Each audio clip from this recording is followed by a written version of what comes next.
paid paddling season is over, but that doesn't mean that I'm done paddling.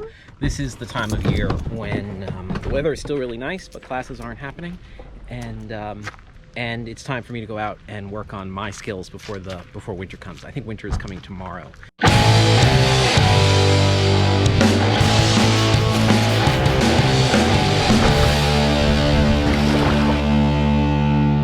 we're gonna try and beat it, get on the water today, and do some practice. Make sure that I'm paddling the way that I should before wrapping it up for the season, although really I'll paddle all season. So I'll paddle all year until the lakes freeze here. But yeah, time to practice.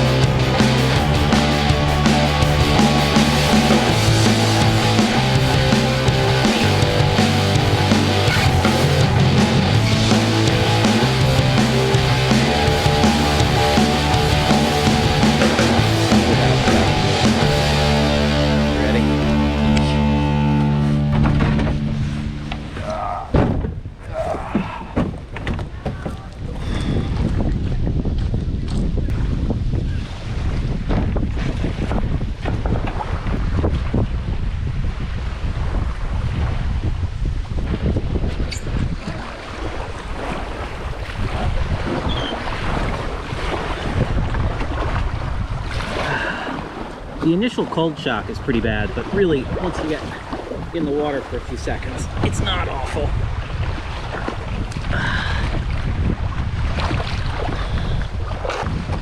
It is blowing.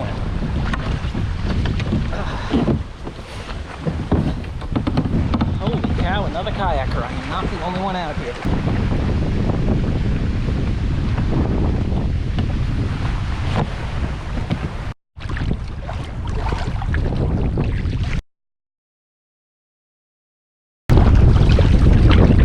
This other paddler that just passed me has his PFD on the back deck of his kayak. He's not wearing gear suitable for this weather. This is something that really upsets me because I've dealt with people in that sort of situation. It's blowing at 15 to 20. We have white caps. The water temperature is around 70 degrees. That is a recipe for disaster. And he probably just doesn't realize it. He probably thinks I can just, if I fall out of my boat, I can just grab the PFD and put it on if I need it. But he doesn't realize that the boat isn't going to be there. If he falls out of it in 20-mile-an-hour winds, the boat's not going to be where he left it. It really upsets me. People need to be better about that, more careful. Particularly on a day like this with wind, is to make sure that you're paddling on all points of the compass. And all right, all points of the compass is a slight exaggeration. There are 360 of them. But how about the 4 major points of the compass? Paddle a box with 90-degree turns, and that'll give you a good feeling. A lot of wind. That'll give you a good feeling for how your boat performs and how you perform on with wind on all sides. It's just really good practice. Frequently, when I'm paddling, and more frequently than I care to admit, I'll see someone who's a great paddler who, when paddling into a headwind, just can't move their boat, and that's just a dead giveaway of poor technique. I'm cheating with muscle instead of using technique. So right now I'm paddling at a 45-degree angle to the wind. So about a 45-degree angle, my apparent wind is right there, and so it gives me a good feeling for the boat. I know this boat pretty well, and I'm not very surprised by anything that it does. But one of the first things I did when I got it, the first day I paddled it, I brought it to the same lake, and it was blowing at 25 or 30. And if I had been in my other boat, I wouldn't have gone just because it wouldn't have been any fun. But what I decided to do was to take it out and paddle just for a little bit to see how it does in a tailwind.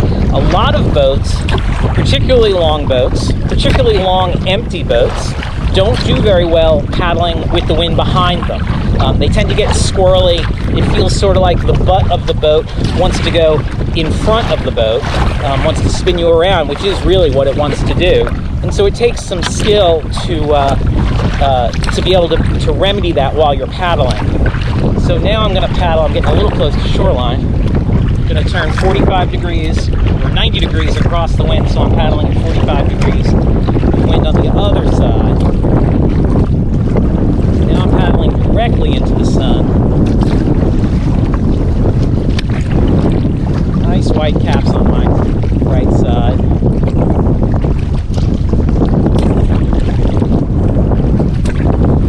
So since this is my skill day, I'm thinking about, hey, am I pushing well? Are my hands relaxed? I'm not as fluid as I should be. I haven't been in the water. I haven't been in a kayak in about, I don't know, maybe a month? Maybe about a month. So I haven't paddled in about a month, and right into big wind and some waves. Would have been a nice day to go sailing. But yeah, good practice, and just thinking about where I am and how I feel. The wind did calm down a little bit. It could just be that I'm closer to the end of the lake and there's less fetch for it to build up speed.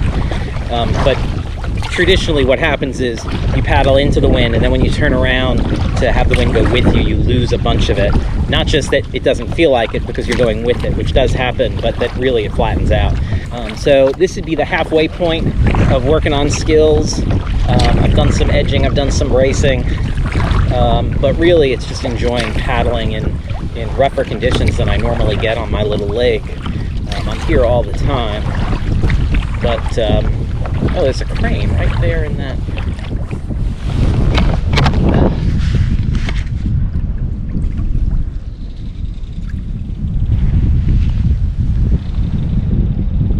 I feel bad disturbing him this time of year. But yeah, I didn't see he was there until too late, so I got too close to him. So mainly it's been working on skills and playing in the bigger wind. I'm in the wind shadow now of a little island, so it's flattened out nicely, which is why the crane was there. So.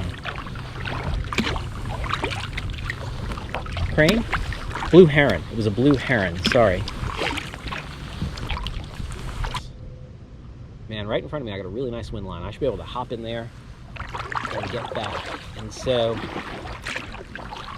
another skill that I'm always working on, and it's getting tweaked because I'm learning to sail, realizing I'm not as good at it as I thought I was, is seeing what wind is doing and how best to use it.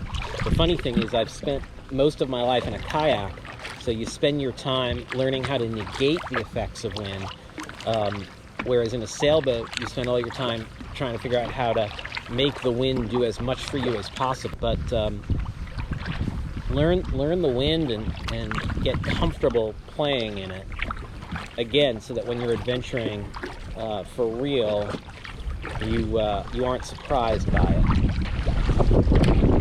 There's the wind.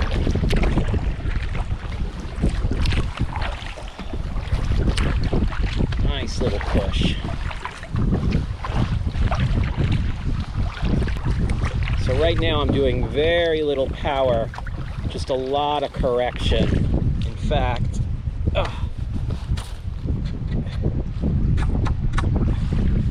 just a lot of correction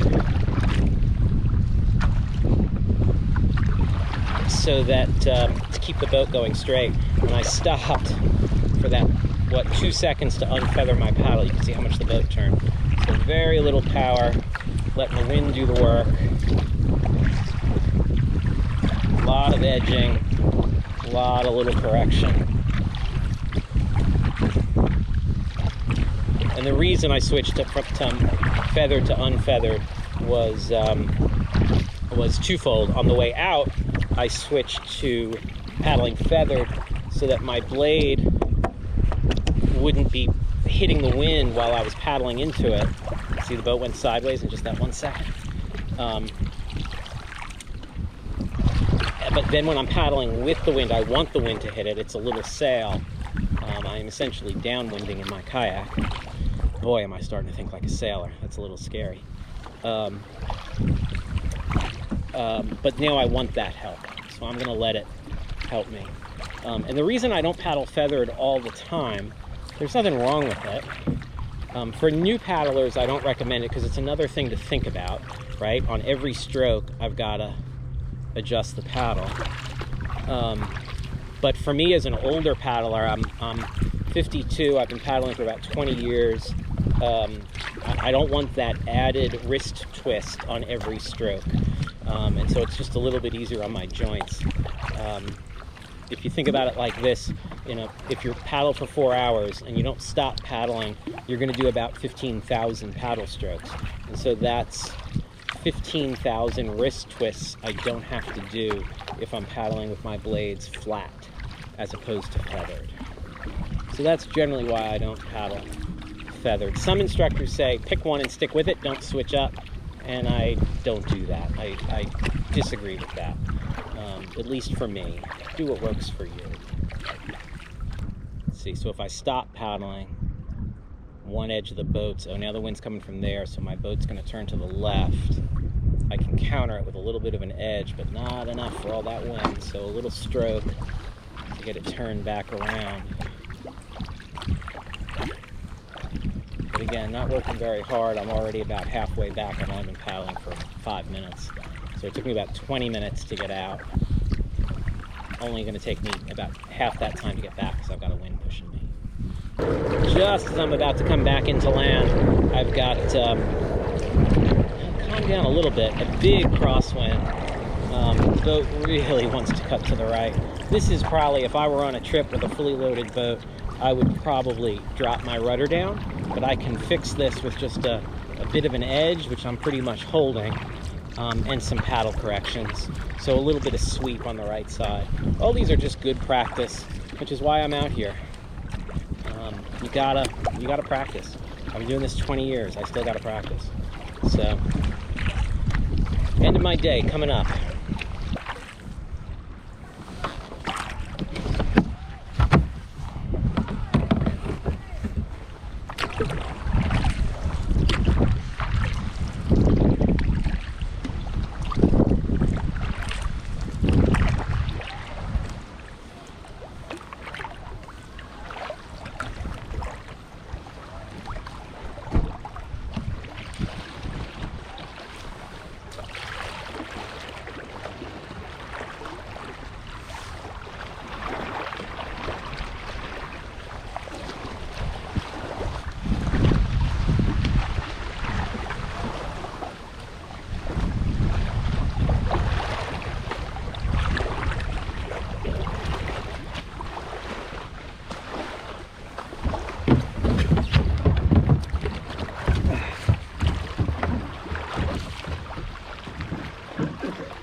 So really beautiful day on the water, but that's my practice, right? So take about 45 minutes, go out on a day when maybe it's blowing, and just work on skills.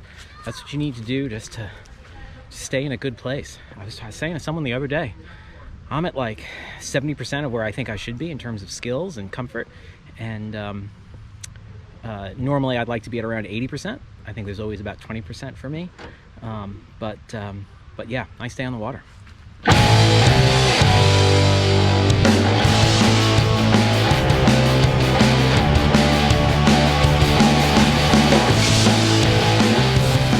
gonna end my day of working on my skills.